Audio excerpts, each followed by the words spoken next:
A magnificent day to everyone. Welcome to the most awaited event in our school, the Mr. and Miss Arellano University Jose Rizal Campus Senior High School 2022. It is a positive delight and a great pleasure to introduce myself. I am J. Wendell D. Barlaan and I will be your host for today.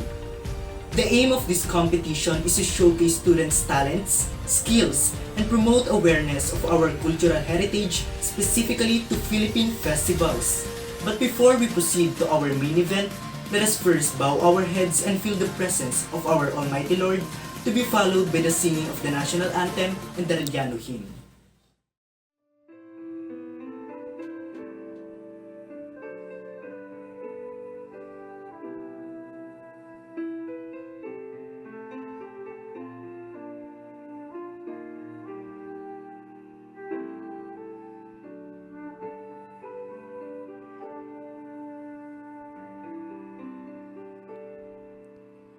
Father in heaven, teach me, I pray, to walk as thy witness on earth.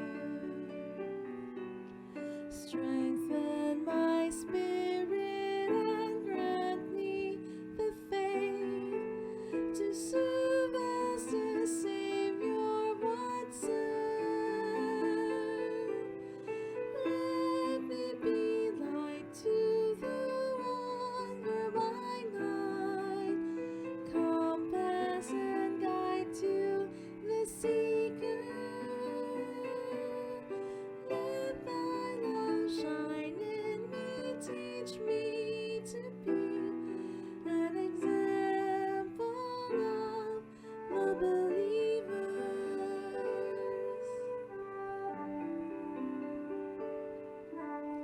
Where there is sorrow, let me impart the hope and the comfort of truth. Where there is suffering, open my heart to do as the Savior would do. Let me be light to the wanderer by night, compass and guide to the seeker. Let thy love shine in me, teach me to be an example of the believers. Where there is hunger, guide thou my hands to give as the Savior would give. Where there is fear, give me courage to stand and live as the Savior would live. Let me be light to the wanderer by night, compass and guide to the seeker. Let thy love shine in me, teach me to be an example of the believers.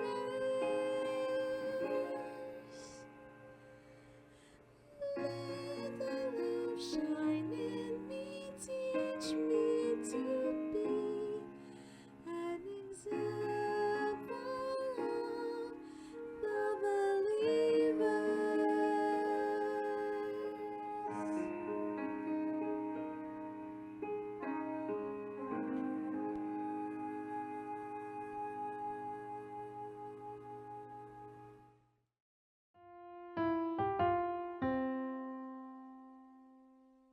Bayang magiliw, perlas ng silanganan, alab ng puso, sa dibdib mo'y buhay. Lupang hinirang, duyang ka ng magiting, sa manlulupi, di ka pasisiil, sa dagat at bundok, sa simoy at sa langit mong bughaw, may may dilagang tula at awit sa paglayang minamahal. Ang kislap ng watawat mo'y tagumpay na nagniningning. Ang bituin at araw ng kailan pang may di magdidiling. Lupa ng araw ng buwan, hatid pagsinta, buhay langit sa piling mo. Aming ligaya ng pag may mga api, ang mamatay lang dahil sa'yo.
This wonderful event will not be possible without this person who has been very supportive from the beginning up until the very end. Please welcome our thoughtful principal, Mrs. Maria Eileen D. Cruz, for her opening remarks. Today, we will crown Mr. and Miss Arellano University Jose Rizal Campus 2022, retrieving the rich culture of Philippine festivals. After so many days of preparation, practice, and pictorials, today we will hand the crown to whoever is deserving holding it. You just have to be confident with yourself. Do not worry about everything. You are your clusters, Mr. and Miss Arellano University Jose Rizal Campus, and for sure, they are so proud of you. Remember that beauty isn't just about having a pretty face. It's having a pretty mind, a pretty heart, and a pretty soul. So good luck and congratulations to all. Thank you so much for that inspiring message, our beloved principal. Your continued support makes our work possible. Now, this is what you were all waiting for. Come and join us to witness our lovely candidates for this year's Mr. and Miss Arellano University Jose Rizal Campus Senior High School with their production number.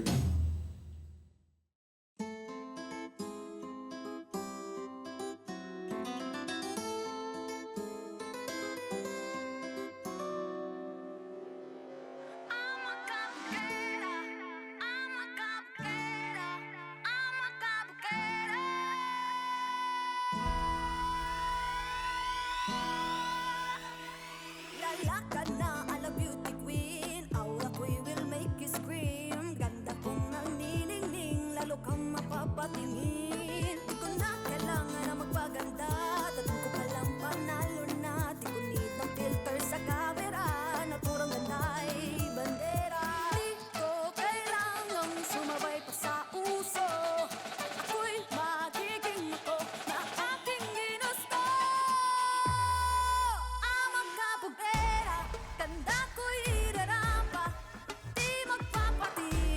sasabihin ng iba.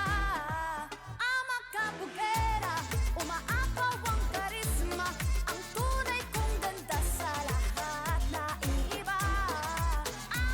Sa tuwing ako'y napaparaan, rinig na rinig ang bulungan, na ako'y di kagandahan, ngunit ako'y lang pakialam. Di ko na kailangan na mapaganda, dating ko palang panalo na, di ko need ang payo ng iba para ibante aking ganda.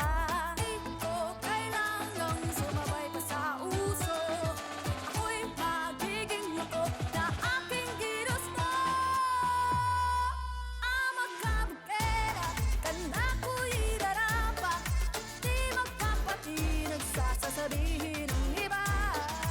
Ama kabukera, umaapaw ang karisma, ang tunay kong ganda sa lahat na iiba.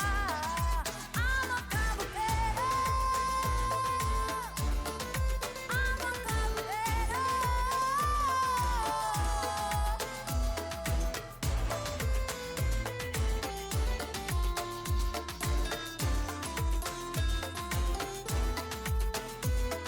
Pagod na akong abutin ang standards na sinasabi nila.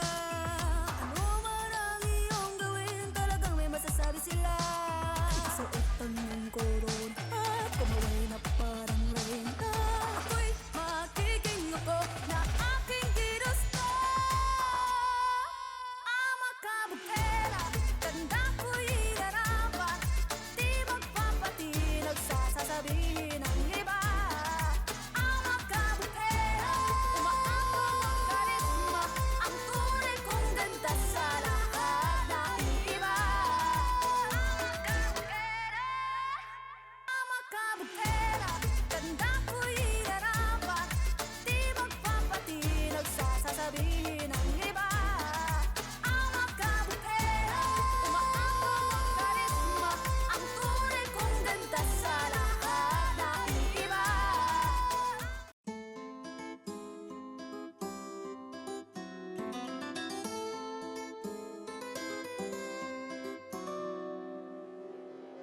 Ama kabukera, ama kabukera. Live your life to express, not to impress. Jamaica R. Gabriel, representing grade 11, cluster 4. Don't be afraid to try. Be afraid not to try. Champagne Awas from grade 11, cluster 4. Hey Chips, I do believe you can go back and change the beginning, but you can start where you are and change the ending. Gianco Rizal, grade 11, cluster 10, and I. Thank you. I do believe that when making mistake does not mean you fail. It's just mean you're trying and learning in life. Vivian Din P. Palamo, grade 11, representing cluster 10. We are what we repeatedly do. Therefore, excellence then is not an act but an habit. Ace E. Ibanez from grade 12, cluster 3. The greatest happiness of life is the conviction that we are loved. Love for ourselves, or rather love in spite of ourselves. Merlin Bizares, grade 12, cluster 3. My most important quality is never giving up. Even when a certain thing is hard, I keep going. I have good endurance and perseverance. I believe in myself and like to push towards my limit. Justin Adrian Steven B.R. Garcia from grade 11, cluster 2.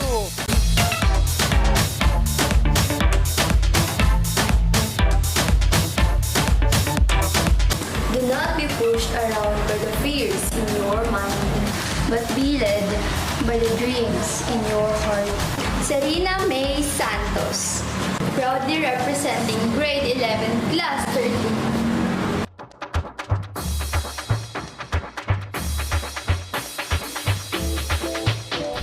Ang sabi nila, action speaks louder than word, but action without word or word without action is meaningless. Kaya tandaan natin, kapag may sinasabi tayong bagay at makakabuti ito sa atin, gawin natin. Huwag tayo puro salita lamang. Kaya tandaan, ang may papayo ko, ang buhay ay weather lang. from Pintados Festival.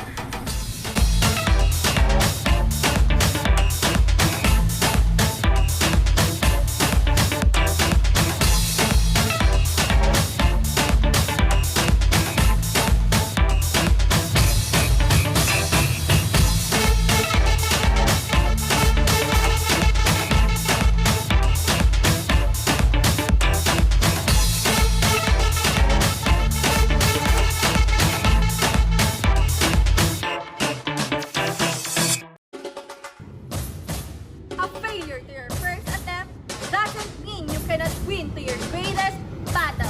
Maayong adlaw sa inyong tanan, Spable Kaya, representing Grade 12 Cluster 1. Hello everyone, my name is Jan Tyron Olandes from the 3rd cluster, and I believe in saying that we may face many defeats in life, but we must never be defeated. And that's all. Thank you. Good day everyone, my name is Ashley Janine P. Parsons from 11 ABN 5A representing Cluster 3. And I believe that to live a creative life, we must lose the fear of being wrong. That's all. Thank you.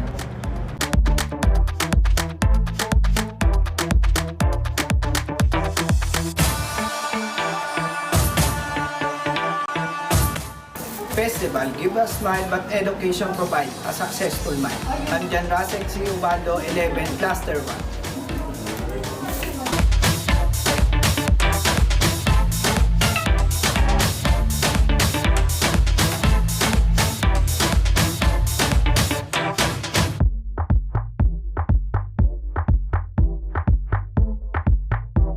Just believe in yourself, and even if you don't, pretend that you do, and someday you will.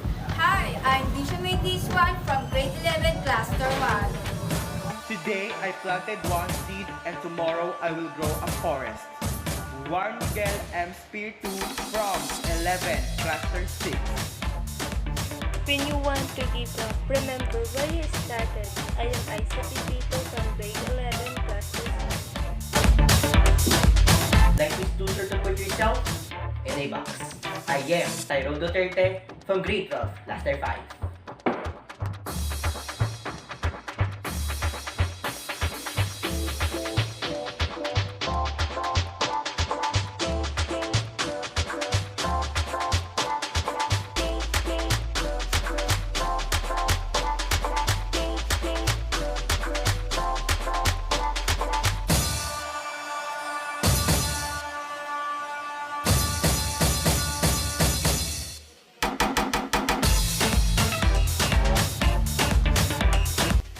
Good day everyone, I'm Rizal from Grade 12 Ceremonies, representing Cluster 5. I believe that everything that God allows to come our way is to the purpose.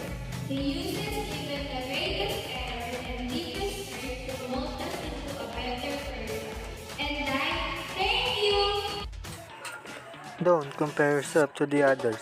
There is no comparison between sun and moon. They both shine when it's their time. Run in your own lane, at your own pace. My name is Christian B. Cipriano, 11, Cluster 5. Never bend your head, always hold it high. Look in the world straight in the eye. I am Aliyah Catherine San Diego Bailon, proudly representing 11 Cluster 5. A sound mind in a sound body, Sergio A. Lausa from Grade 11, Cluster 7. Everything happens for a reason. John Arlie D. Cantillo from Grade 11, Cluster 7. Education is not preparation for life. Education is life itself. My name is Reed Marty L. Martinez from Grade 12 STEM 1A, representing the Cluster 2. You should live while you're alive and you should give others that same privilege. We shouldn't judge people for the choices they make because we all make bad decisions. I'm Ira Lumbera, representing Grade 12 Cluster 2. My name is Janine Emblado, 18, Mr. Ayo representative of Cluster 9.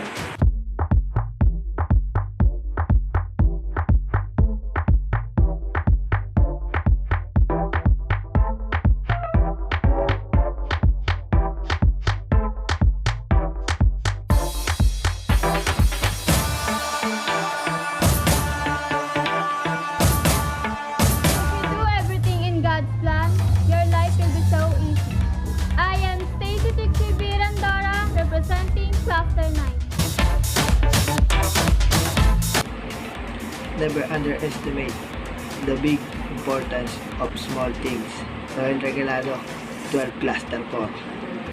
This pandemic challenged our students to have the competence, humility, integrity, equity, fortitude, and stewardship that a chief should always possess. Because we need a woman who can lead us to bring back those characteristics. And I believe that standing and speaking gracefully in front of you, Marinela Francisco of Grade 12 ABM 40, representing Halamanan Festival, Cluster 4. You were born to stand out. Stop trying to fit in. Brave S. Robles, 12 Cluster 6. Self-belief and hard work will always earn you success. Priya Chamdal, 12 Cluster 6. Do not fear failure, but rather fear not trying. Nastasia Lenia Josiba Ilan Roseles, 11 News for P Cluster 8.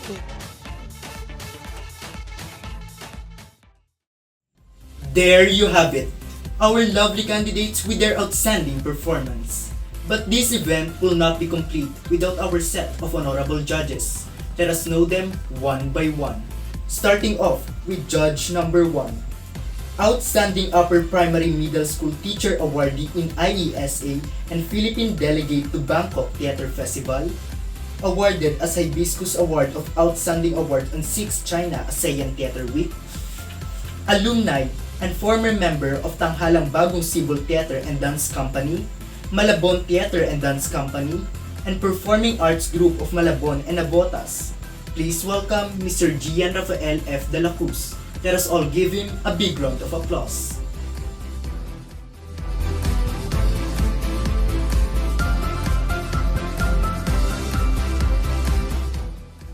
Next up is Judge number 2. Graduate of Bachelor of Secondary Education major in English and Supreme Student Government Advisor for 4 executive years. Please welcome Ms. Isabel R. Leonardo. Let us all give her a big round of applause.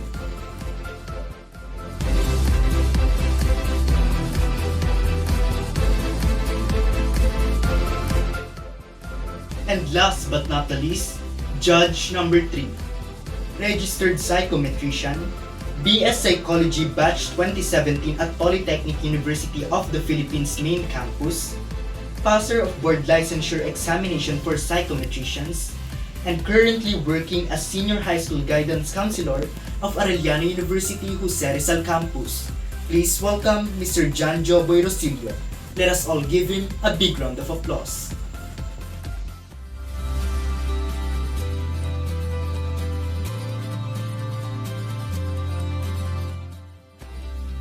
Isn't it difficult to judge a set of impressive candidates?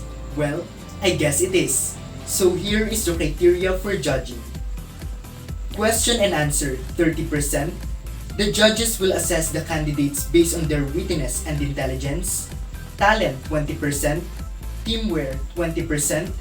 The judges will assess the candidates' costume that are related to our team and have demonstrated the assigned festival very well. Casual wear 10%. This may be a simple outfit, yet they need to flaunt their casual wear with a striking pose and stunning aura for impact.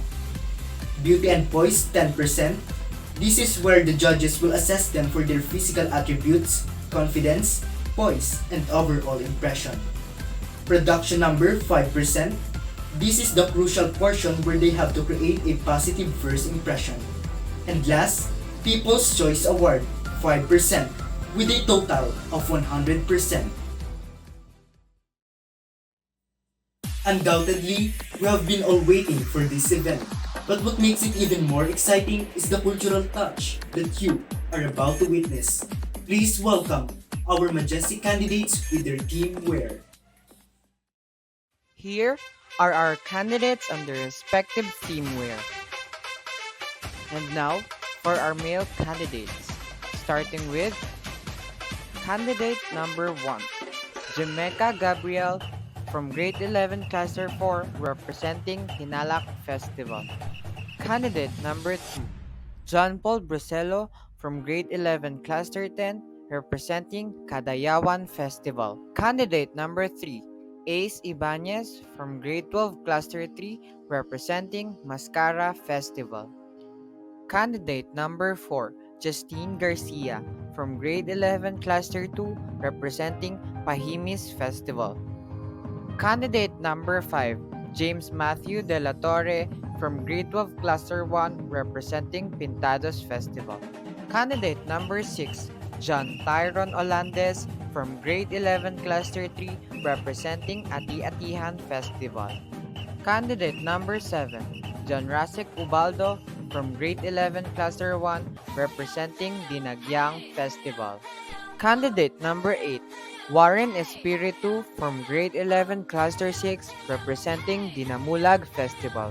Candidate number 9, Tyrone Dave Duterte from Grade 12 Cluster 5 representing Panagbenga Festival. Candidate number 10, Christian Cipriano from Grade 11 Cluster 5 representing Magayon Festival. Candidate number 11, Yuki Lueta from Grade 11 Cluster 7 representing Bangus Festival.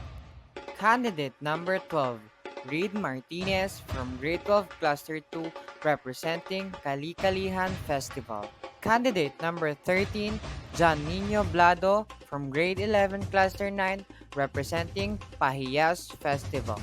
Candidate number 14, Rogel Regalado from Grade 12 Cluster 4 representing Halamanan Festival. Candidate number 15, Rave Robles from Grade 12 Cluster 6 representing Sampaguita Festival. For our female candidates, starting with candidate number 1, Champagne Awos from Grade 11 Cluster 4 representing Tinalak Festival. Candidate number 2, Vivian Palomo from Grade 11 Cluster 10 representing Kadayawan Festival. Candidate number 3, Merlin Bisares from Grade 12 Cluster 3 representing Mascara Festival. Candidate number 4, Serena May Santos from Grade 11 Cluster 2 representing Pahimis Festival. Candidate number 5, Spabel Kaya from Grade 12 Cluster 1 representing Pintados Festival. Candidate number 6, Ashley Parsons from Grade 11 Cluster 3 representing Ati-Atihan Festival. Candidate number 7, Lisha May Suan from Grade 11 Cluster 1 representing Dinagyang Festival. Candidate number 8, Aisa Pepito from Grade 11 Cluster 6 representing Dinamulag Festival. Candidate number 9, Chris Ann Bantigue from Grade 12 Cluster 5 representing Panagbenga Festival. Candidate number 10, Aliyah Catherine Bailon from Grade 11 Cluster 5 representing Magayon Festival. Candidate number 11, John Arlie Cantillo from Grade 11 Cluster 7 representing Bangus Festival.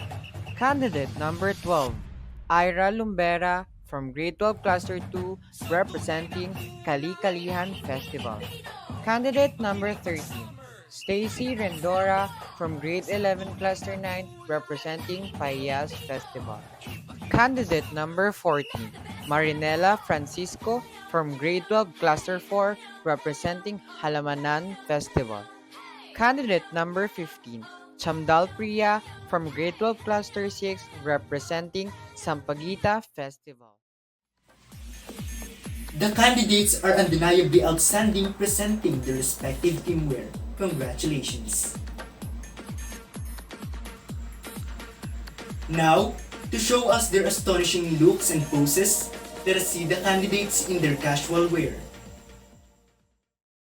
And now, here are our candidates on their casual wear. And for our male candidates, starting with candidate number 1, Jamaica Gabriel representing Grade 11 Cluster 4.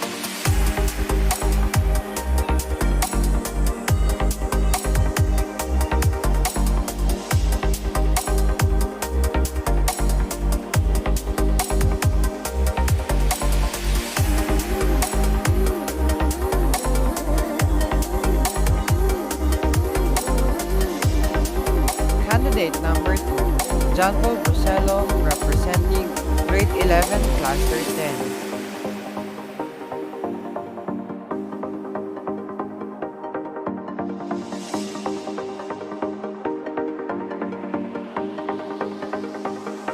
Candidate number 3, Ace Ibanez, representing Grade 12, Cluster 3.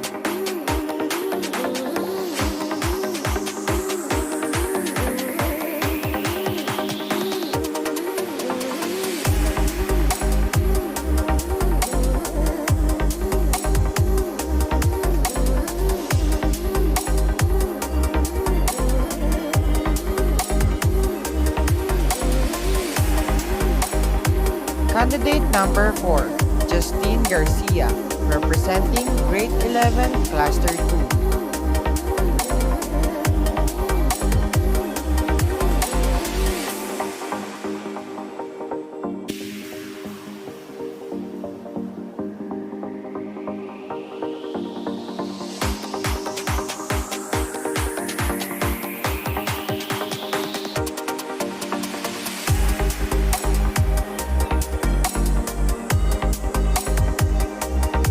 Candidate number 5, James Matthew De La Torre, representing Grade 12, Cluster 1.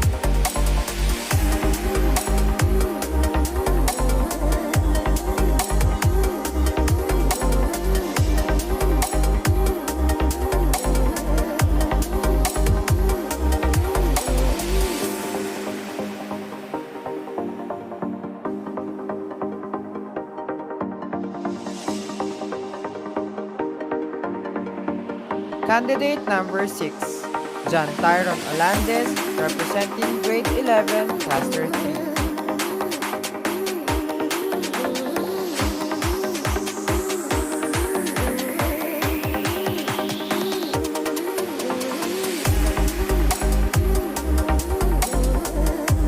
Candidate number 7, John Rasek Ubaldo, representing Grade 11, Cluster 1.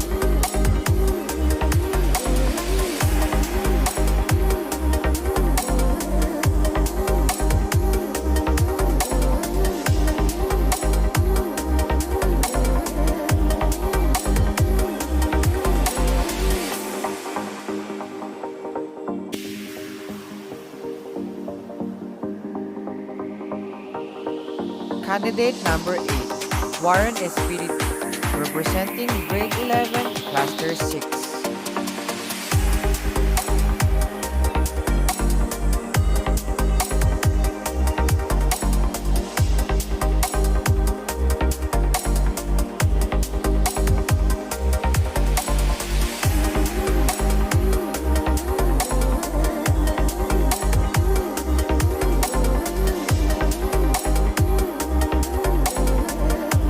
Candidate number 9, Tyron Dave Duterte, representing Grade 12, Cluster 5.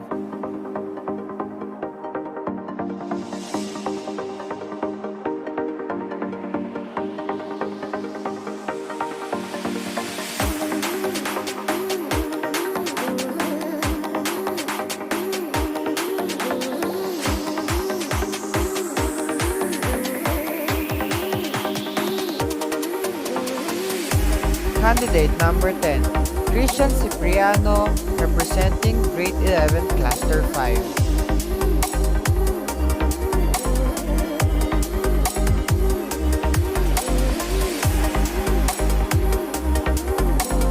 Candidate number 11, Yuki Lueta, representing Grade 11, Cluster 7.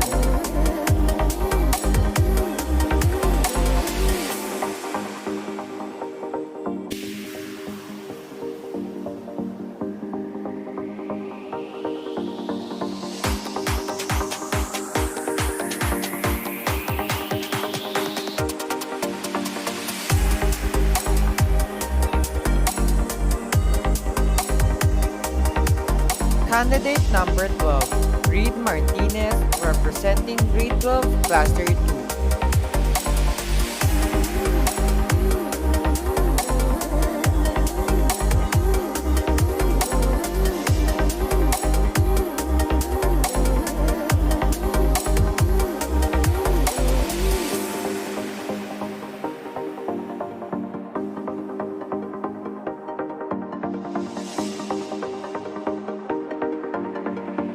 Candidate number 13, John Nino Blado, representing Grade 11, Cluster 9.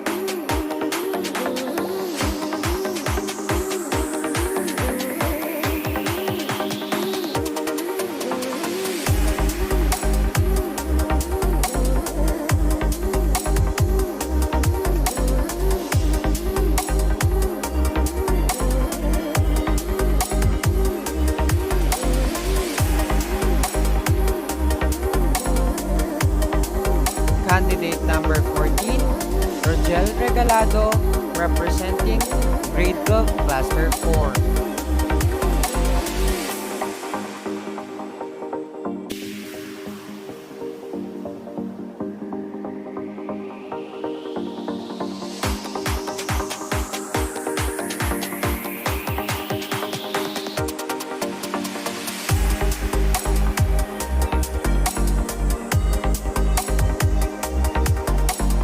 Candidate number 15, Brave Robles, representing Grade 12 Cluster 6.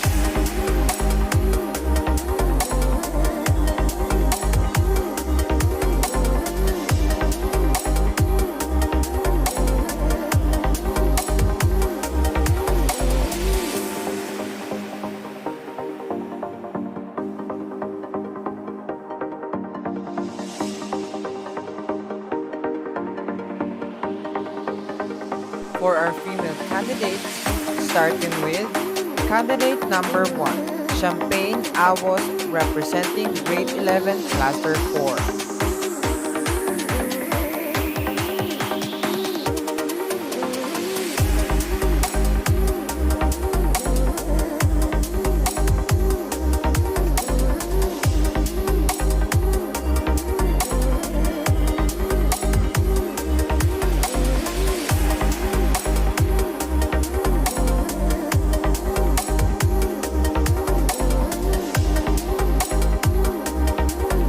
Candidate number 2, Vivian Palomo, representing Grade 11 Cluster 10.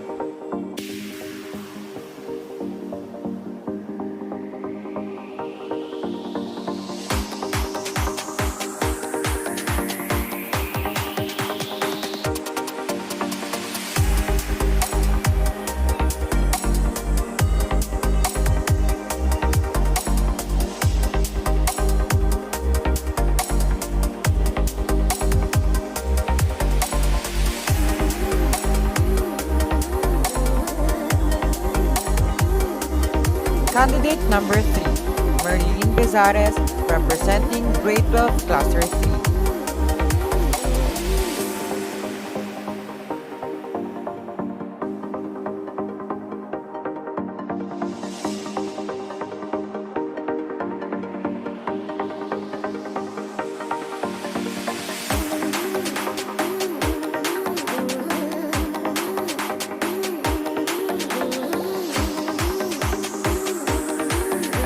Candidate number 4, Serena May Santos, representing Grade 11 Cluster 2.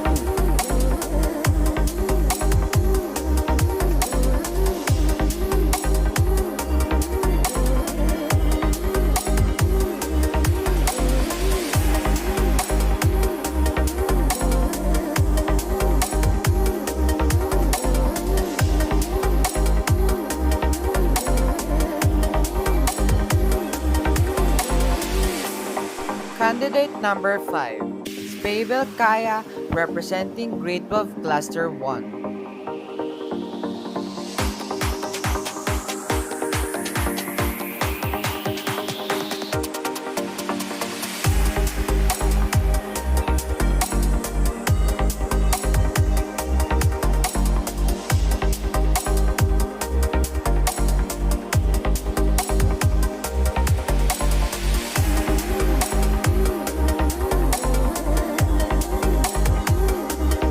Candidate number 6, Ashley Parsons, representing Grade 11 Cluster 3.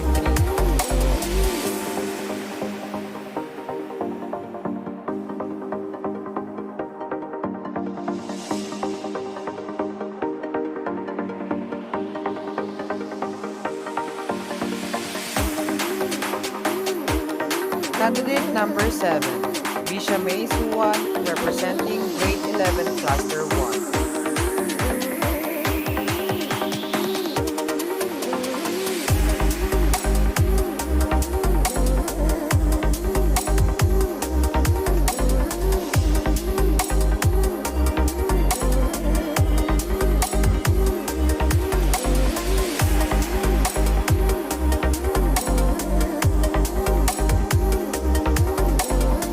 Candidate number 8, Isa Pepito, representing Grade 11 Cluster 6.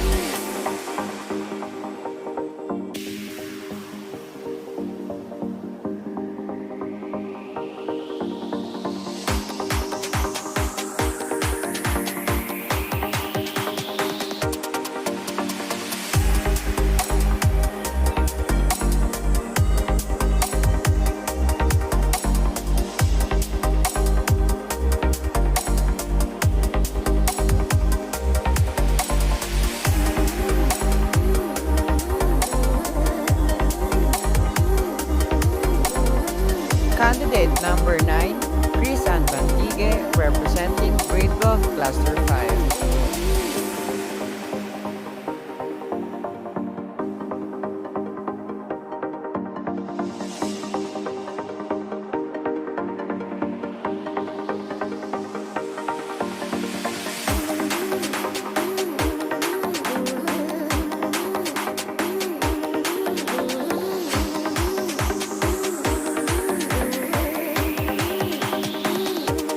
Candidate number 10, Aliyah Catherine Bailon, representing Grade 11, Cluster 5.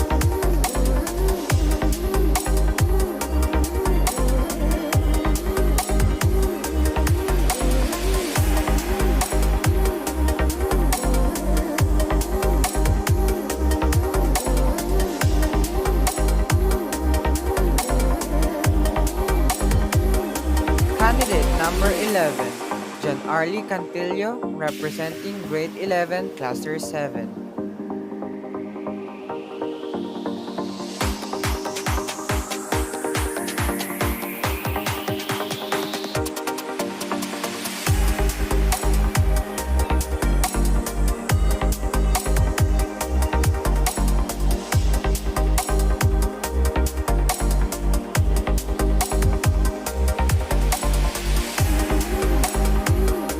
Candidate number 12, Ira Lumbera, representing Grade 12, Cluster 2.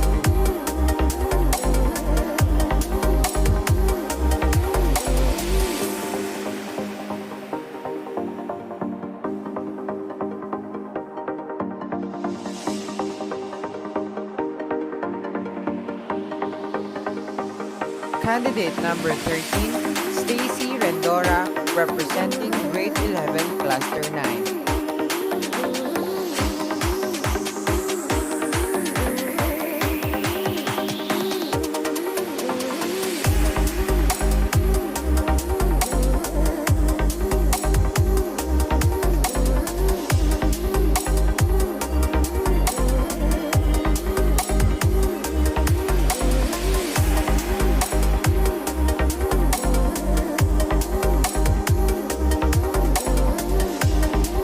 Candidate number 14, Marinella Francisco, representing Grade 12, Cluster 4.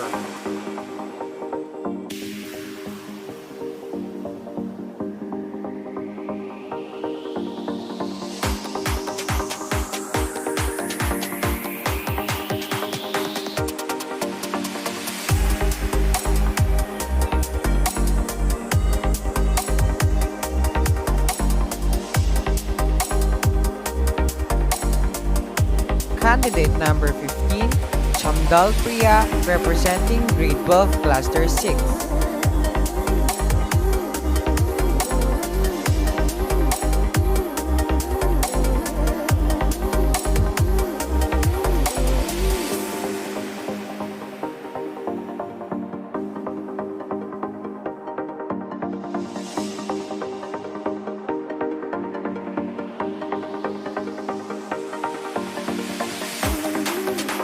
And last, candidate number 16, Nastasia Roseles, representing Grade 11, Cluster 8.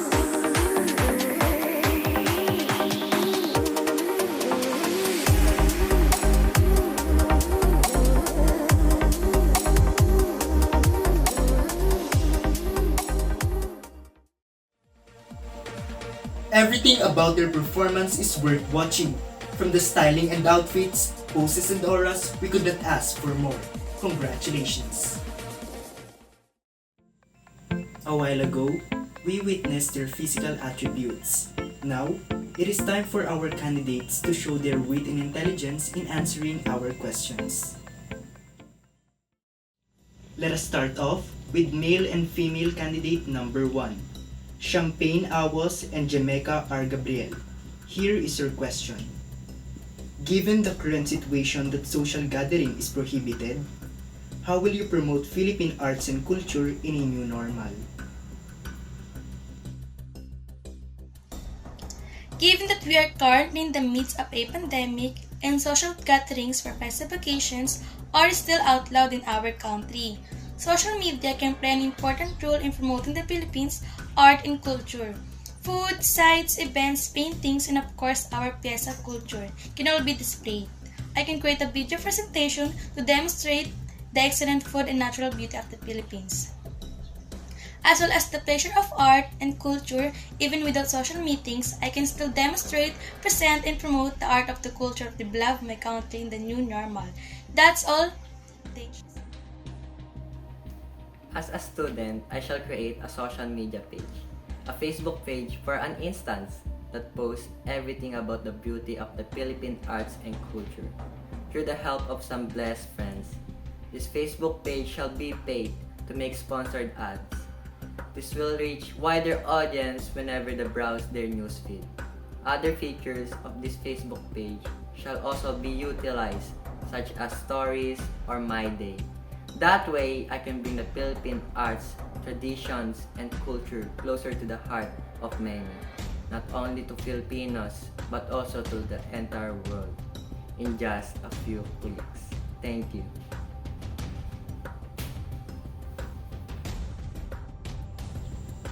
Next, male and female candidate number 2. John Paul Bruselo and Vivian Lil P. Palome. Here is your question. What is the hardest part about winning and losing? The part about winning is there will be a lot of expectation, high hopes that they accept you to fully if ever you want the pageant. On the other hand, if you lose, there will be also a lot people who will disappoint, will be sad, and unfortunately, there will be also people who are jealous, who will smoke, and you will be secretly happy for your lose. That sad reality that every candidate will be possibility encounter, but the good thing about it has a candidate go to just hardship, it will be make them gorgeous and employ thought confident that will be surely make their journey to the ground worth it. And I thank you. Thank you for the wonderful question. The hardest part about winning is that every victory, our ego should be monitored while smelling the scent of success. As the Bible says, whoever exalts himself will be humbled, and whoever humbles himself will be exalted. While the hardest part in losing is accepting the failure without falling apart, disappointing the people around you, but we should never stop striving until we get. Winning makes us feel good, like we accomplished something great. But the hardest part in winning is being contented for what we've achieved, wherein we stop being the best version of ourselves and stop striving for the better even though we still are at our dream success. And I thank you. Next, male and female candidate number 3. Ace E. Ibanez and Merlin Bizares. Here is your question. Can everybody be an artist? Explain. Can everybody be an artist? We are all born to create and do something, whether we dance, sing, draw, or paint. Art has been part of our daily lives. They say being an artist requires commitment, dedication, and passion. It's a form of self-expression where we communicate on a certain medium, could be 2-dimension or 3, and with today's generation, the digital media. I believe that each of us are artists in our own unique way. Quoted as to what said Godin says, anyone can be an artist. Art is not only a painting, art is anything that's creative, passionate, and personal. At some point, we are all artists to whatever skills God entrusted to us. We are all artists, but not everyone is a professional one. Loving what you do, putting your heart on your work, and giving your best shot to one specific task will make you an artist. We born to make or to express ourselves in any creative way. And one thing is for sure, all of us are artists, and your most wonderful art is you. And I thank you. Can everybody be an artist? Well, yes. Although it would take some time to be a great artist and a master of your art, still, everyone has the ability to learn and discover the four corners of their canvas, just like our lives. Life itself, it is an abstract art. Sometimes it doesn't make any sense, but the beauty is there. We are the artists of our own creation. We all have our own palettes, canvas, paints, and brushes. And it is just up to every strokes of our brushes what kind of masterpiece we are going to make. And when the time goes by, as we continue to mix colors and add shades into it, everything would make sense and the best picture would present itself. Thank you. Next, male and female candidate number 4, Justin Garcia and Serena May Santos. Here is your question. Give a message to a bullied person. Being bullied is a really serious situation that a person can encounter. I was bullied before. Being called by so many insulting words or even beaten up can really hurt, causing someone to be hurt physically, emotionally, and mentally. Sharing, I think, is the one of the most powerful method you can do to get out on that box you were hiding where all of your fears built up. Do it with someone who you feel the most secure with or with professionals like guidance counselors. With that, they can give you advices, helps you how to deal with anxiousness, and learn for the informations that they will give to you. Self-esteem is a crucial thing. Get them high as the clouds in the sky. Always remind yourself that there are people who stands with you. Make the person or persons who step on your personality feel guilty without doing the same thing that they did to you. And smile, because no one smiles as the brightest as yours. Greetings to all of you. So now, I'm going to give you a short inspirational message for those who are victims of bullying. So let me introduce myself first. I'm Justin, and telling you that it's not easy to be the person in front of you today because of what I encountered during my journey. I'm just a kid who suffers different kind of trials, but despite of that, I keep going. I may be not that strong enough to protect and defend myself, but I'm striving for the better. Day after day, I need to conquer my fear so that I can live in the world without fear of what's coming on my way. Growing up, I feel like everyone is looking at me, that I am a target, that if I fail a thing, they will be mad at me, criticize, judge, or even degrade me for what I have done. But that is the thing I learned to overcome. Every day was a test, and there's 1,000 ways to fail, 1,000 ways to betray yourself, to not live up to someone else's standards of what was acceptable, of what was normal. To a person just like me who suffers from sadness, encountered being a topic of humors. And it hurts, right? However, this was just a piece of advice from me. Experiencing it doesn't mean that you will let them affect the person you are today. You need to be strong, and to stand for what you stand for, and that is to overcome your fear. And let your confidence lead you the way for you to survive it. I learned to take out of my closet, try something new, find for my interests to help me to meditate, and that was dancing. In this way, it helps me to build my self-confidence, and after that, no one can easily ruin it. Lastly, I will leave a word to all of you. Even though we're all different, I can say that one day, we will bind together as one, without hatred and envy, but with our freedom. Thank you. Next, male and female candidate number 5, James Matthew De La Torre and Spybel D. Kaya. Here is your question. Does unbiased media exist? Justify. I believe that unbiased media does exist. But honestly speaking, contrary to being unbiased, biased media also exists because of the policies and inaccurate interpretation of the people. Living with different beliefs, opinions, and views is a bone of contention for us.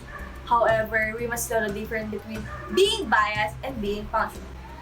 Being punctual doesn't mean that you're oppressing someone or choosing the side of other. We must learn to accept and be open to the truth without using the bias card as a reason to excuse ourselves from the truth. Hereby, I sincerely believe that unbiased media exists, and in the fullness of time, we all wish that all media offers neutral, legitimate, and timely facts about various events and situations to the mass audience as potent terms.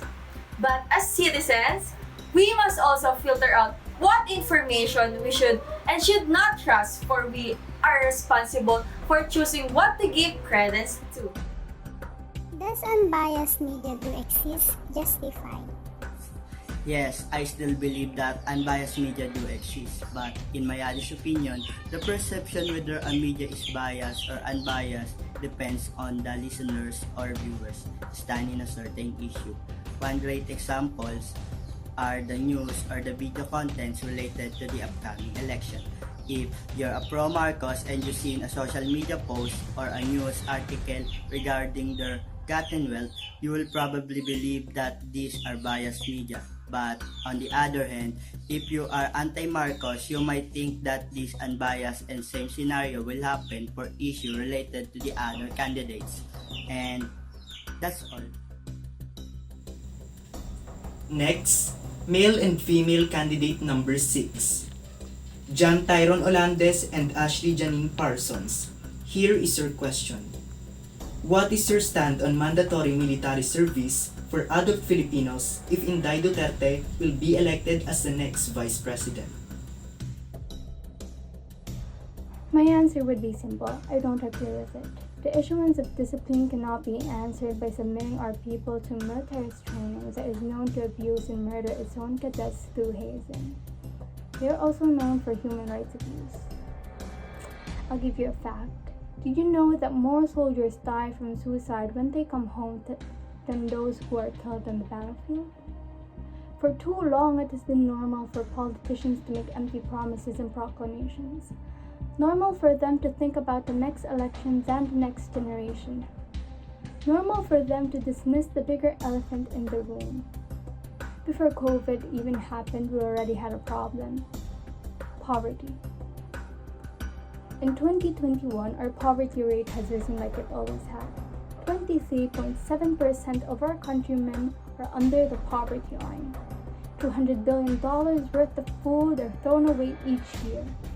Instead of putting those in trash cans, how about we put them in the stomachs of the needy? How about instead of using our funds for this military service, we use our funds to help unemployed people struggling to pay rent? I'm not talking about communism, socialism. What I'm talking about is simple humanism. Because a nation's greatness is measured not by how we treat the wealthy, but how we treat our weakest members. We must be defenders of our nation, but not in the way of fighting, not in the way with this military service that they're serving us. It should be guitars over guns. Music, love, care, and hope, because I believe that it's not us versus them. It should be forever and always us together until the end. Thank you. What is your stand on mandatory military service for adult Filipinos if Inday Duterte elected people?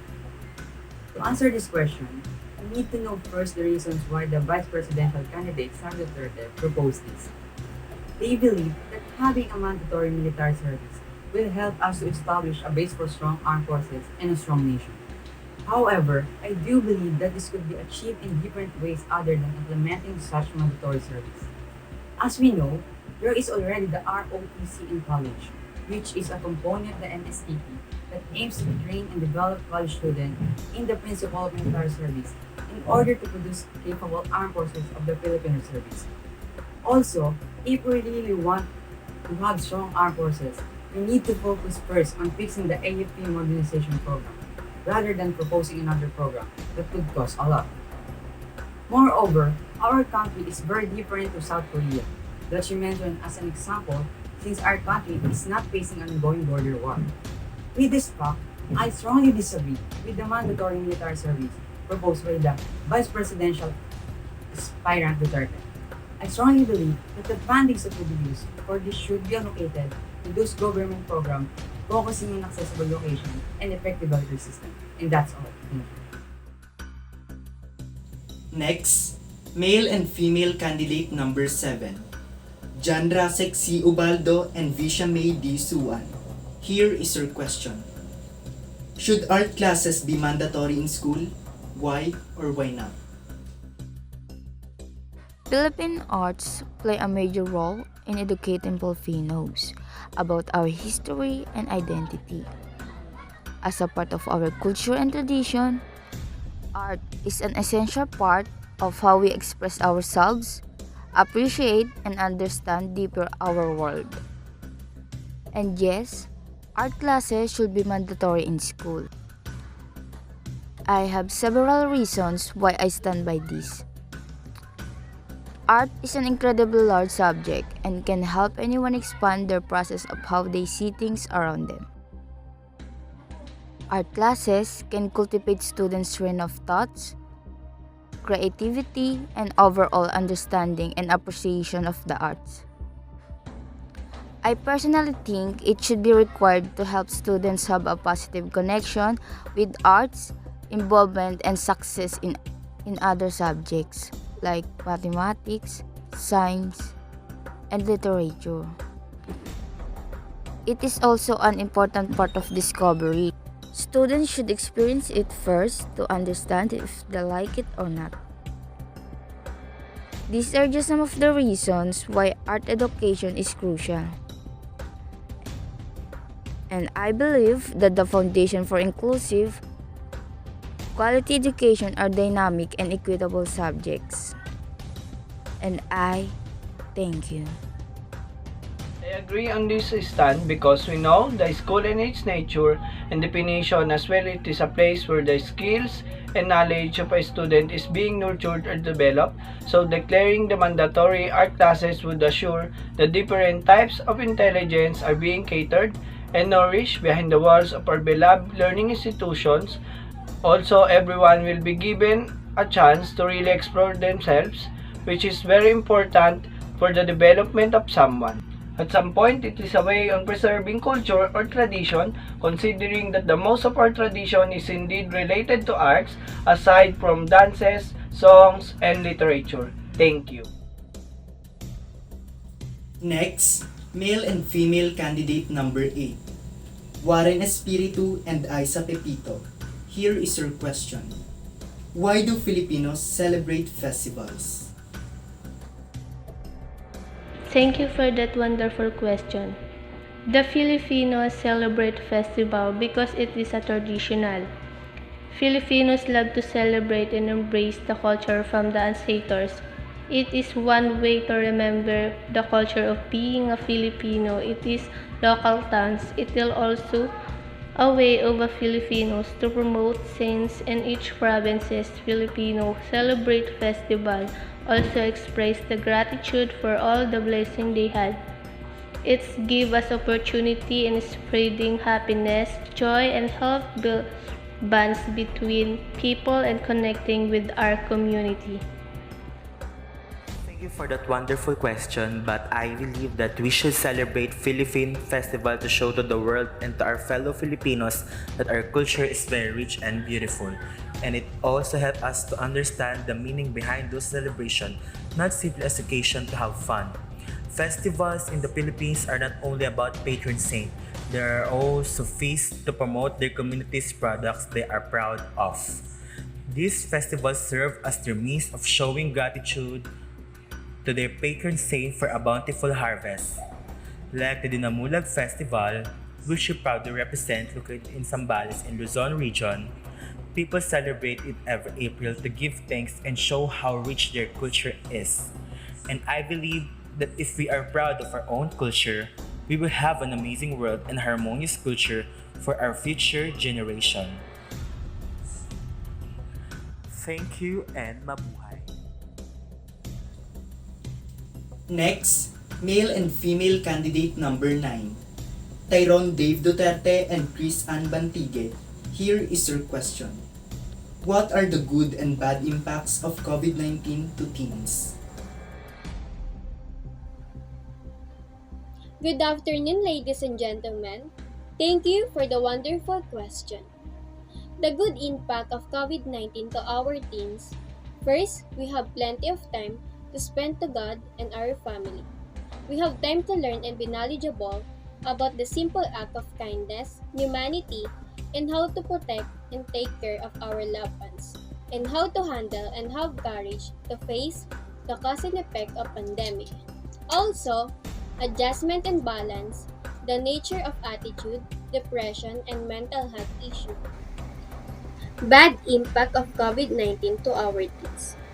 Disruption in education and economic opportunities, family stress and social isolation, risk of domestic abuse, and uncertainty about the future have led to reduced well-being of young people globally. And I thank you. The rise of COVID-19 pandemic was the most unforeseen event happened over the last decade. Undoubtedly, the ramifications of this crisis has already taken a devastating toll on a copious number of people around the globe. As a teenager, I firmly believe that our age group is the most highly affected, in view of the fact that we're vulnerable in sudden changes and great societal shifts that we have seen. This pandemic has had clearly negative and unexpected positive impacts on teenagers, including myself, such as it helps us to be more open-handed to those people who are in need. Aside from that, majority of us are participating in organizations that aims to provide help and support in the middle of uncertainty. This has also taught us to be more appreciative with our loved ones because we will never know what may happen by the next days. Lastly, this crisis opened and illuminated our minds to know what exactly happening in our country. We realized that we need a leader who is accountable and transparent to address the problems that are affecting us today. However, despite these countless good impacts, this crisis also caused a damage in our lives. We're the most at risk when it comes to mental health issues. Day by day, we cry behind those closed doors and we deal with our own battles that no one knows about. And worse, some of us are already give up because they feel that they already have had enough. So as a person of their age, I hope that we should normalize conversation and never afraid to speak up. And we should always remember that the future lies in our hands. Therefore, we should help one another because togetherness is our strength and through our united power, there's no darkness that our collective light cannot overcome. Mayong adlaw sa inyong tanan. Next, male and female candidate number 10, Christian B. Cipriano and Aliyah Catherine S. D. Bailon. Here is your question. Share your thoughts about teenage pregnancy. Good day, Chiefs. My question is to share my thoughts about teenage pregnancy. Teenage pregnancy is an intricate and an intriguing topic to talk about.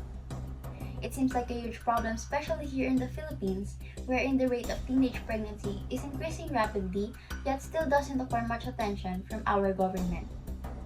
I also highly believe that teenage pregnancy doesn't just come by choice. It may also be a product of other circumstances, planned or unplanned. And as the problem of teenage pregnancy arises, I think we should start utilizing sex education in schools to feed the knowledge of the youth about this matter. Let us also give women a rights-based approach on this matter as they are the one who is extremely affected, especially to those who are victims of sexual assaults. This issue should never be normalized or ignored since the consequences are long-term. Having a child may be a blessing, yet it is still a responsibility. Let us not make ourselves or the next generation suffer the consequences of teenage pregnancy. And instead of supporting this social issue, let us use our voices as a way to be heard by the government that teenage pregnancy is also a social issue that needs an attention and an effective solution. That's all. Thank you. Thank you for giving me that kind of question.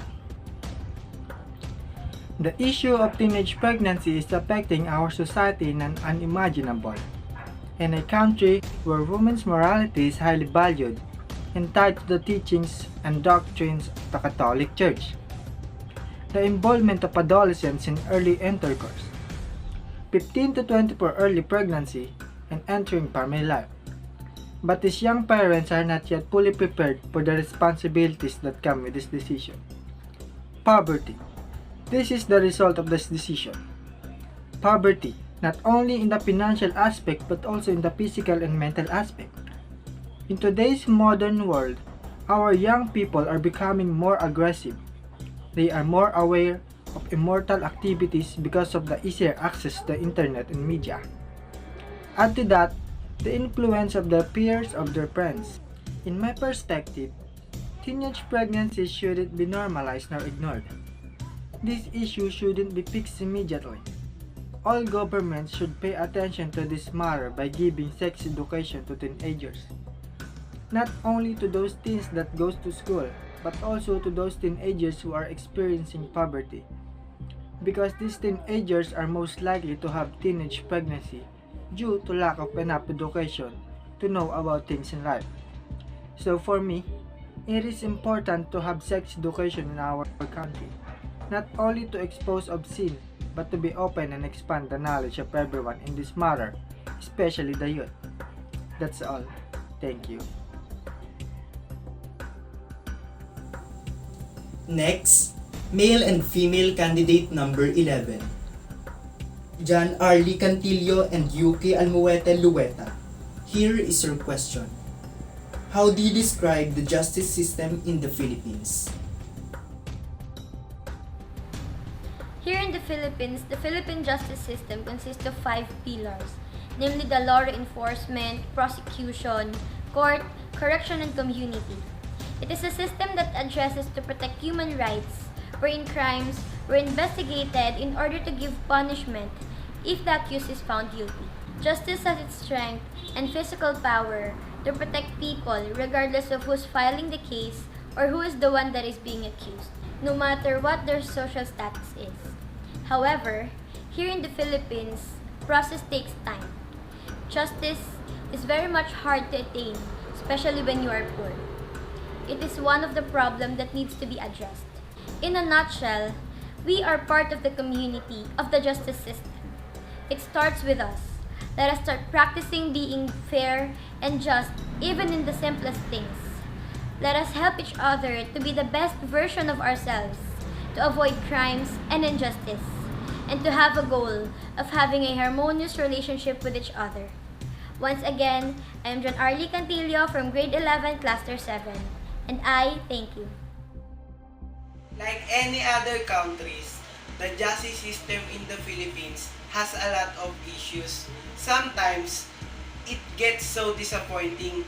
Even if we have the rights to get a lawyer, still the verdict is unseemly. Mostly, the system benefits the rich while harming the poor people. For instance, the latest issues that has caught the attention of the people, an 80-year-old grandfather who stole 10 kilos of mangoes in was filed a lawsuit. Meanwhile, officials with multiple cases cannot be imprisoned and have already filed their COC in the upcoming election, which is very disappointing. This is just one of the issues that fosters unfair decision made by the authority.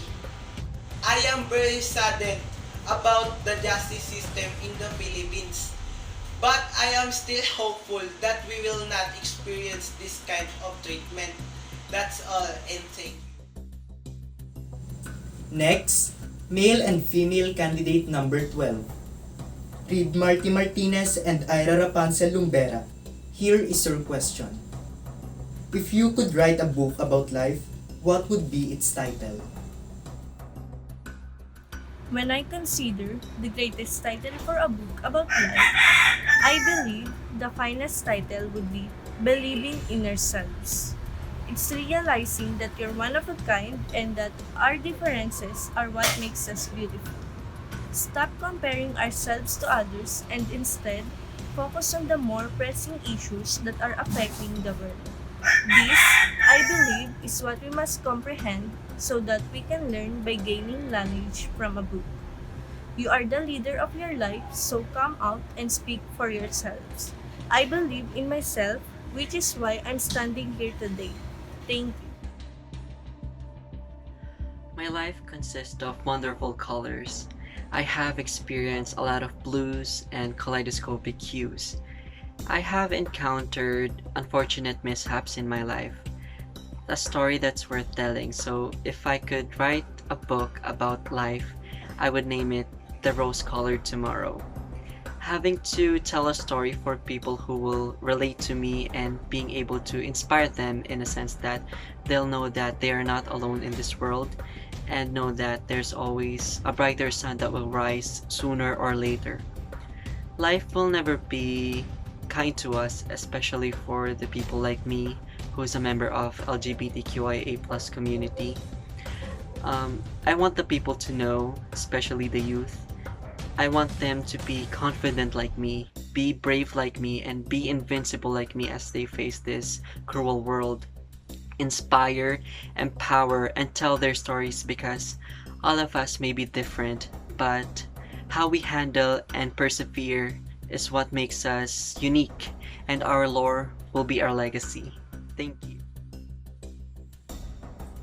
Next, male and female candidate number 13. John Nino Emblado and Stacy Trixie Rendora. Here is your question. What is an ideal government?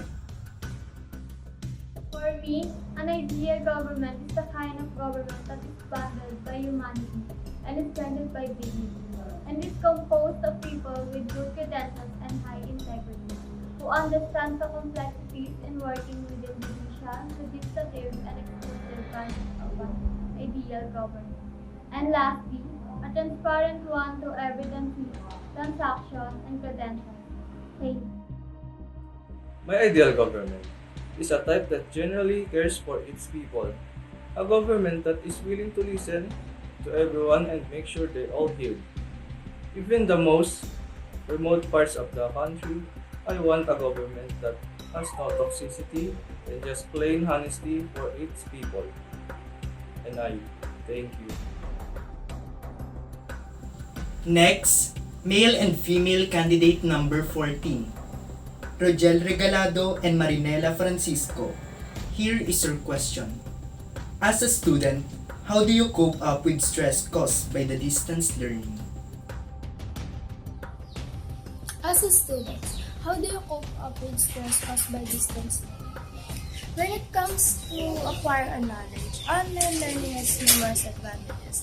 This is especially true now in the middle of a global epidemic, when life and society have been drastically affected, particularly in the field of education. Check out these strategies to help you manage stress on online. While many online classes meet monthly or at specific times throughout the week via an online platform, most online courses need students to have above average time management abilities because you probably don't have set period when you have to devote 100% of your attention to each online class. It's critical to plan out how you use your time effectively. First, make a task calendar for yourself. Make one for each online class you're taking. Plan out when certain tasks are due, when quizzes or examinations will be held, and when you have block of time to study. Delegating tasks to others allow your spouse or children to assist you with modest jobs around the house or apartment. This will allow you to devote a little more time to your online courses. Staying organized, this is something that can be applied to any aspect of your life. However, when it comes to online learning, make sure your workplace is clutter-free where you actually work on your online classes. Organize any textbooks, notebooks, or other materials that you will be printing for your classes. Thank you for my beautiful question. As a student, how I cope up with stress caused by distance learning. I cope with stress because of these three ways. First is get enough sleep. Getting enough sleep is good place to start learning how to manage your stress. a good night's sleep is essential, not only for online learning successful, but also for managing your stress level. Second is eat well. Consume high fiber foods such as fruits, vegetable, protein, and whole grains to fuel your online education. And last, I put an extra physical activity in order to make my body healthier and livelier. And I thank you. Next, male and female candidate number 15, Rave Robles and Shamdal Priya. Here is your question. Leader or follower? Who is more important? This is my perspective as a student. I confidently believe that to be a leader is more important. In the view of the fact that in every situation we need to have that one person. That one person to stand up willingly and take the lead effectively. I want to voice out and share this to every student. Anyone can be a good follower, but not everyone can be a good leader. For me, they build direction and set an inspiring vision. If you're the leader, you're the one guiding the follower. You give them inspiration. You help them when they are confused on something. I believe that being or having a leader that can lead the decision, willingly take responsibilities, and give confidence to support and inspire others in showing up their ideas and talents is what we need to see.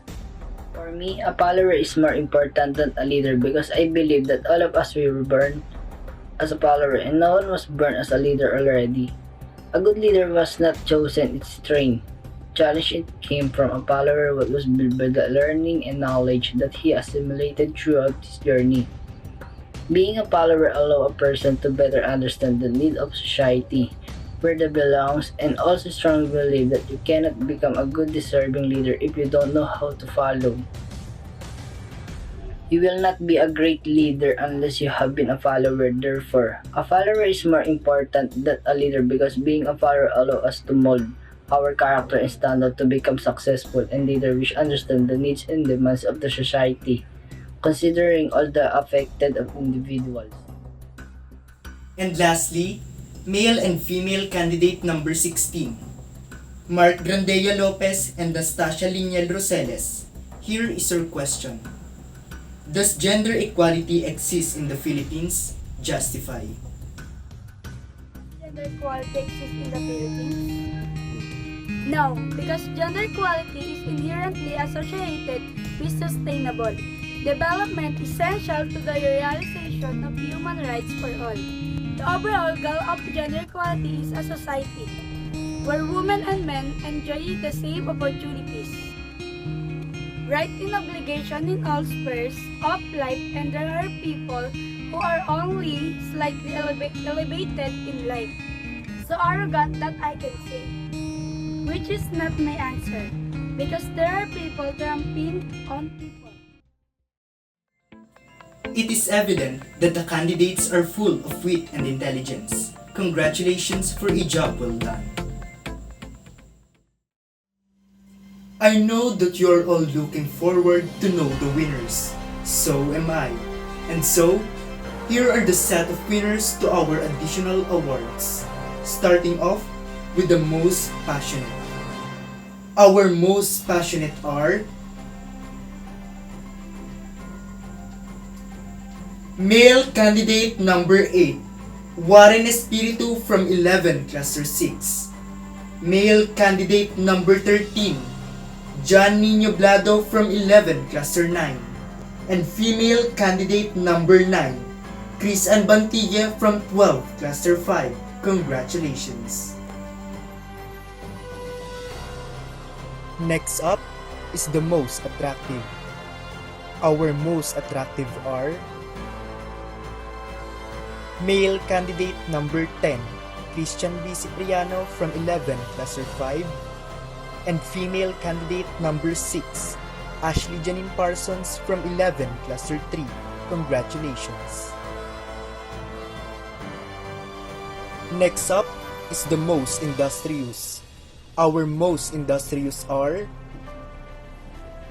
male candidate number 7, John Rasek C. Ubaldo from 11 Cluster 1, Male candidate number 11, Yuki Almuete-Lueta from 11 Cluster 7, and female candidate number 15, Shamdal Priya from 12 Cluster 6. Congratulations!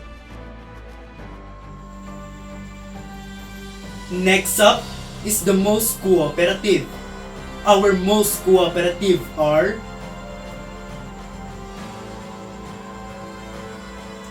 male candidate number 2, John Paul Bruselo from 11 Cluster 10. Male candidate number 6, John Tyron Olandes from 11 Cluster 3. Female candidate number 12, Ira Lumbera from 12 Cluster 2.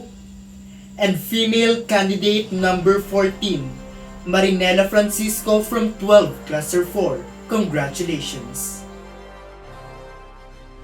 Next up is the most active. Our most active are male candidate number 8, Warren Espiritu from 11 Cluster 6. Female candidate number 2, Vivian Lil Palomo from 11 Cluster 10. And female candidate number 3, Merlin Bisares from 12 Cluster 3. Congratulations! Next up is the most courageous. Our most courageous are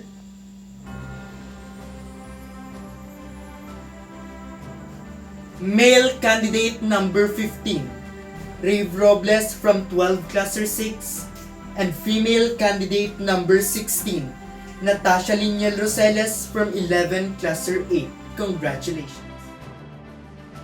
Next up is the most determined. Our most determined are male candidate number 12, Reed Marty Martinez from 12 Cluster 2. Female candidate number 7, Visha May Bisuan from 11 Cluster 1. And female candidate number 8, Isa Pepito from 11 Cluster 6. Congratulations! Next up is the most enthusiastic. Our most enthusiastic are male candidate number 1, Jamaica R. Gabriel from 11 Cluster 4. And female candidate number 13, Stacy Trix Serendora from 11 Cluster 9. Congratulations! Next up is the most creative. Our most creative are male candidate number 5, James De La Torre from 12 Cluster 1. Male candidate number 14, Rogel Regalado from 12 Cluster 4. Female candidate number 11, John Arlie Cantillo from 11 Cluster 7. And female candidate number 12, Ira Lumbera from 12 Cluster 2. Congratulations! Next up is the most graceful. Our most graceful is female candidate number 1, Champagne Awos from 11 Cluster 4. Congratulations! Next up is the most elegant. Our most elegant is female candidate number 13, Stacy Trix Serendora from 11 Cluster 9. Congratulations! Next up is the best in catwalk. Our best in catwalk is female candidate number 5, Spybel D. Sikaya from 12 Cluster 1. Congratulations!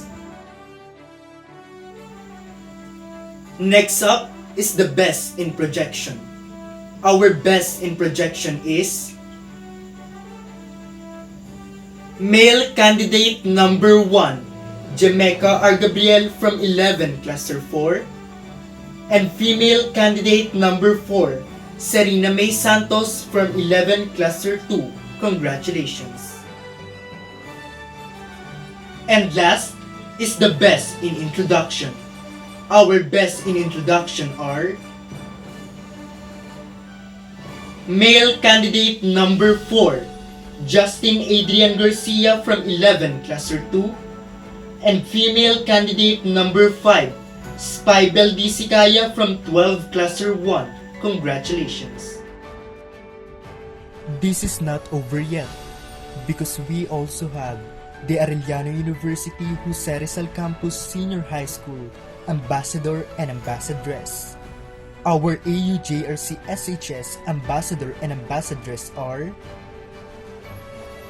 male candidate number 3, Ace E. Ibanez from 12 Cluster 3, and female candidate number 10, Aliyah Catherine Bailon from 11 Cluster 5. Congratulations. Let us also know the winners of our special awards, starting off with the most brilliant. Our most brilliant are male candidate number 3, Ace E. Ibanez from 12 Cluster 3, and female candidate number 9, Chris Ann Bantigue from 12 Cluster 5. Congratulations. Next up is the Mr. and Miss Photogenic. Our Mr. and Miss Photogenic are male candidate number 3, AC Ibanez from 12 Cluster 3, and female candidate number 6, Ashley Janine Parsons from 11 Cluster 3. Congratulations. Next up is the Faculty Choice Award. Our Faculty Choice awardees are male candidate number 10, Christian B. Cipriano from 11 Cluster 5, and female candidate number 10, Aliyah Catherine Bailon from 11 Cluster 5. Congratulations. And last is the SSC Choice Award. Our SSC Choice awardees are male candidate number 9, Tyrone Dave Duterte from 12 Cluster 5, and female candidate number 4, Sarina May Santos from 11 Cluster 2. Congratulations. Let us proceed to our set of minor awards, starting off with the People's Choice Award. Our People's Choice awardees are male candidate number 7, John Rasek C. Ubaldo from 11 Cluster 1, and female candidate number 3, Merlin Bizares from 12 Cluster 3. Congratulations. Next up is the Best in Talent. Our Best in Talent are male candidate number 4, Justin Adrian Garcia from 11 Cluster 2, and female candidate number 10, Aliyah Catherine Bailon from 11 Cluster 5. Congratulations. Next up is the Best in Teamwear. Our Best in Teamwear are male candidate number 4, Justin Adrian Garcia from 11 Cluster 2, and female candidate number 7, Visha May D. Suwan from 11 Cluster 1. Congratulations. And last is the Best in Casual Wear. Our Best in Casual Wear are male candidate number 3, Ace E. Ibanez from 12 Cluster 3, and female candidate number 13, Stacy Trixie Rendora from 11 Cluster 9. Congratulations. This is it. The time has come. A new king and queen will be crowned. All the hard work and sacrifices of every candidate will now pay off. But before that, let us thank our Mr. and Miss Arellano University Jose Rizal Campus Senior High School 2021 for a very successful reign as we witness them with their final walk. Please welcome Mr. Mark Jenrick Ramirez and Miss Mika Fajardo Rodriguez. Good day everyone, my name is Mark Janex Ramirez. I'm the former Mr. AU 2021. Starting off, I want to greet and acknowledge all brave candidates in joining this pageant, as well as the team behind this event for their tireless effort and hard work to make this possible for all of us. With this pageant, I want all to appreciate the labor done by our university and foremostly by the candidates. I urge everyone to cheer for the candidates because I myself have experienced the effort done to be on the stage. This pageant requires discipline, but I want every candidate to enjoy the moment as well. I'm sure whether you're the winner or not, once you showed your confidence to all of us, you already won our hearts. That's all and have a great time. Thank you.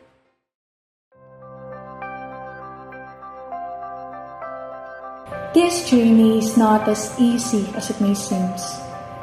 This journey is not just about the success, the laughter, the excitement, and the happiness it brings.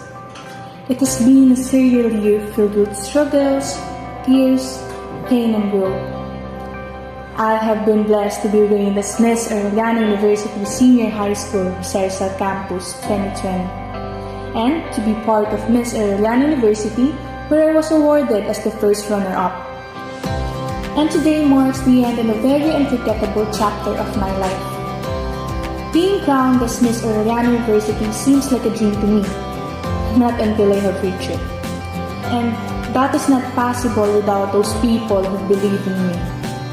I am very grateful to all the people who have stood by me throughout the entire journey. To my family, for their unconditional love and limitless support. I can never thank you all enough for the guidance and wisdom you've taught me. To my friends, classmates, and teachers who extended their support, saying they believe in me, it means a lot to me. To Arellano University, the Senior High School Department, and to the opportunities that have given to me, I am delighted, and this experience has taught me so much lessons. And of course, all of these won't be possible without the God. I believe that this is not a dream come true, but a purpose I've conquered. To the next Miss Arellano University, you have been chosen for a reason. A reason to start, to have the power to inspire, and to have your unique purpose with the title. As my time comes to an end, this journey has been a stepping stone for brighter chances. I am filled with gratitude and joy that will hold a special place in my heart in a lifetime. Arellano University, it truly has been an honor. I am Micah Fajardo Rodriguez, born to make a difference. Thank you so much, Mr. Ramirez and Ms. Rodriguez, for a wonderful reign. We wish you all the success in life. Thank you and keep safe.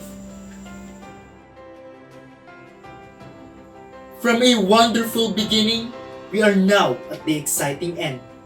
Here in this paper are the names of our winners. Prepare yourselves for this life-changing moment. Starting off with the fourth runner-up. Our fourth runner-ups are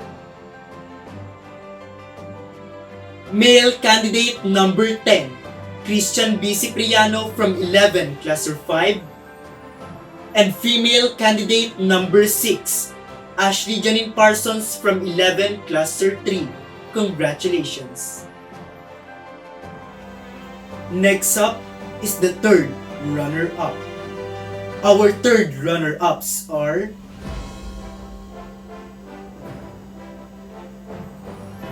male candidate number 9, Tyrone Dave Duterte from 12 Cluster 5, and female candidate number 9, Chris Ann Bantigue from 12 Cluster 5. Congratulations! Next up is the second runner-up. Our second runner-ups are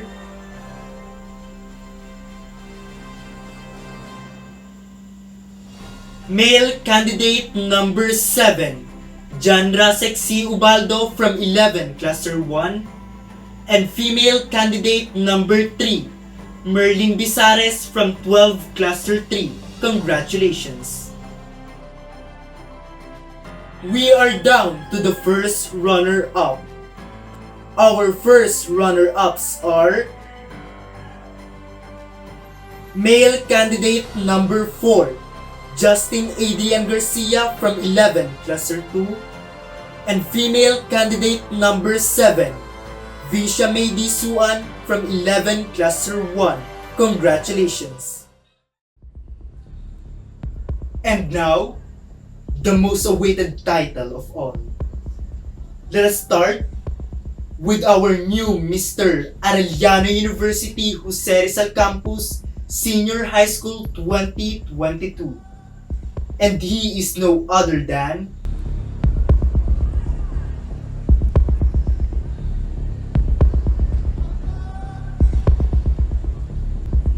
male candidate number 3, AC Ibanez from 12 Cluster 3. Congratulations!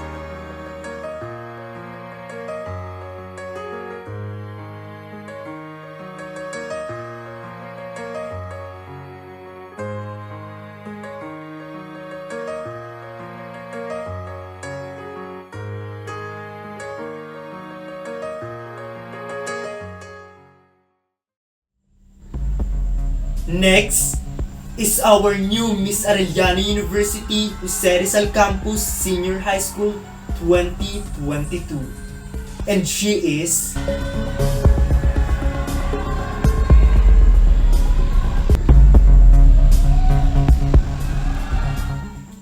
female candidate number 10, Aliyah Catherine Bailon from 11 Cluster 5. Congratulations!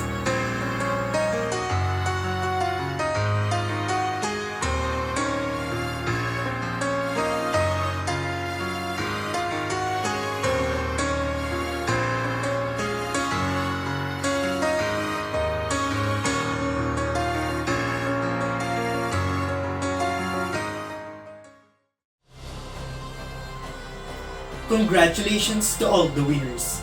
Now, let us watch the winning speeches of our newly crowned Mr. and Miss Arellano University Jose Rizal Campus Senior High School 2022 as they enjoy this life-changing moment. Hello everybody, I am AC Ibanez, grade 12 Cluster 3, and I am your Mr. Senior High School 2022. Winners are not the people who never fail, but those who never quit. I competed last year. I was there. At first, I was excited and hyped by the thought that I'm going to have new sets of friends, new experience, and I'm going to be famous, which eventually didn't happen.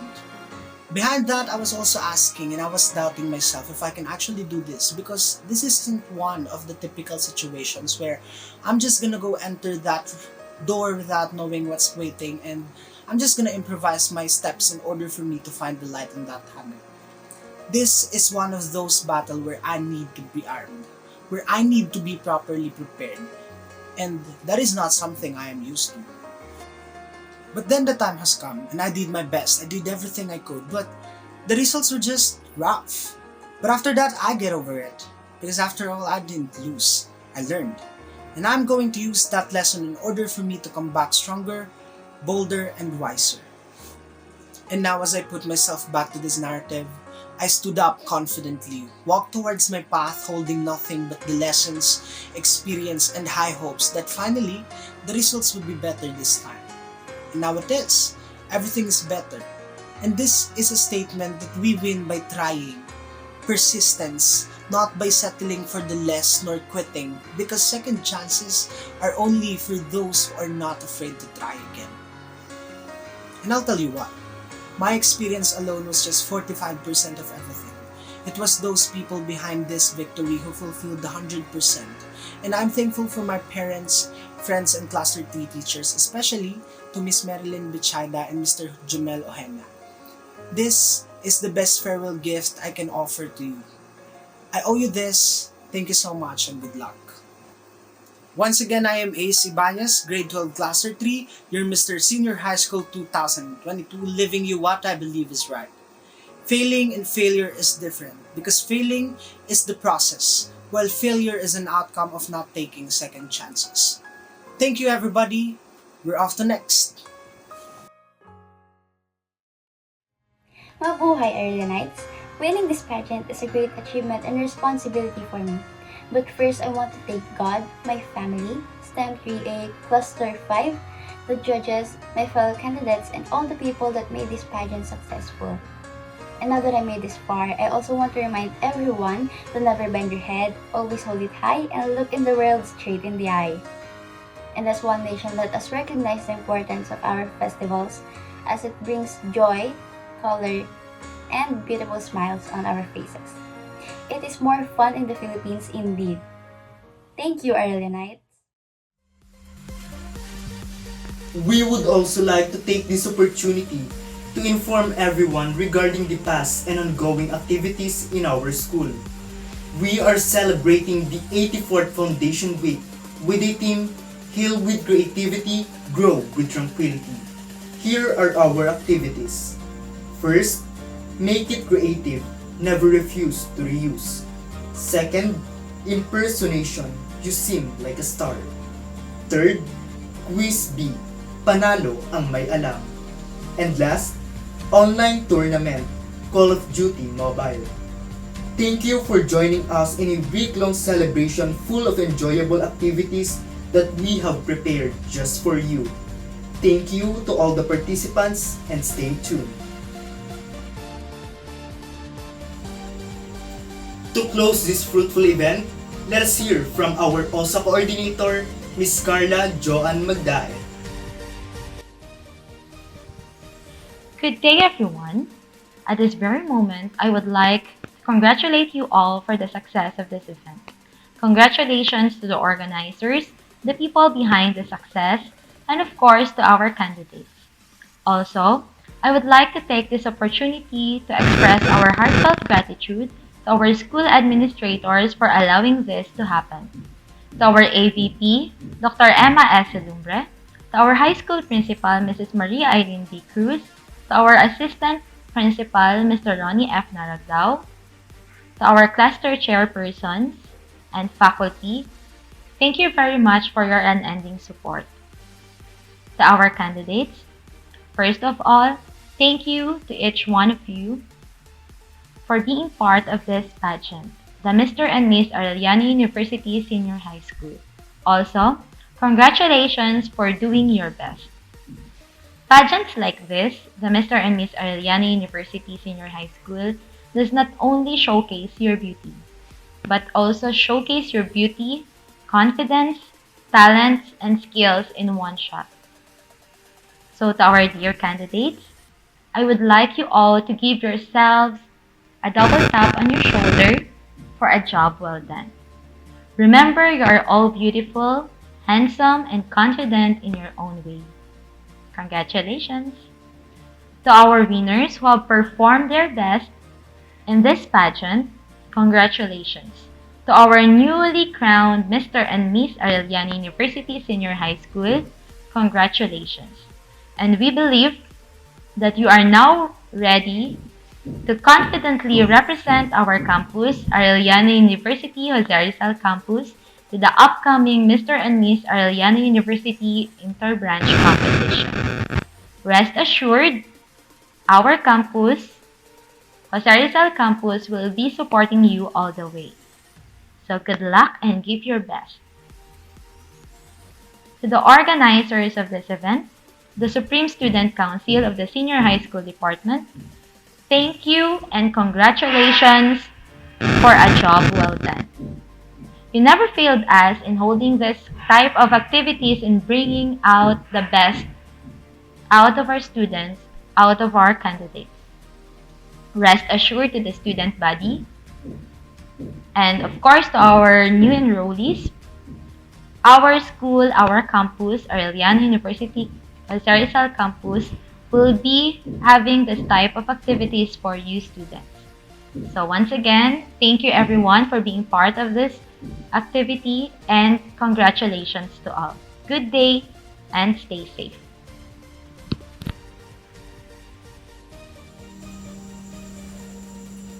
Thank you so much for that wonderful message, our beloved OSA coordinator. Once again, congratulations to all the winners. To every candidate, win or lose, good or bad, this experience will greatly change you. Remember that in life, you never lose. You either win or you learn. This is indeed a remarkable event in our school. I would like to express my gratitude to every person behind the success of this event. Thank you to our AVP, Dr. Emma Salumbre, to our Principal, Mrs. Maria Eileen D. Cruz, to our Assistant Principal, Mr. Ronnie F. Naragdao, to our Honorable Judges, to our dearest teachers and staffs, to Student Council, and of course, to our lovely candidates. We prove that no crisis can stop us from showcasing the beauty and wit of every student in our school, as well as promoting the beauty of our culture, the beauty of Philippine festivals. Once again, I am J. Wendell D. Berlaan, and it is a great honor to be your host for today. Thank you, and may God bless us all.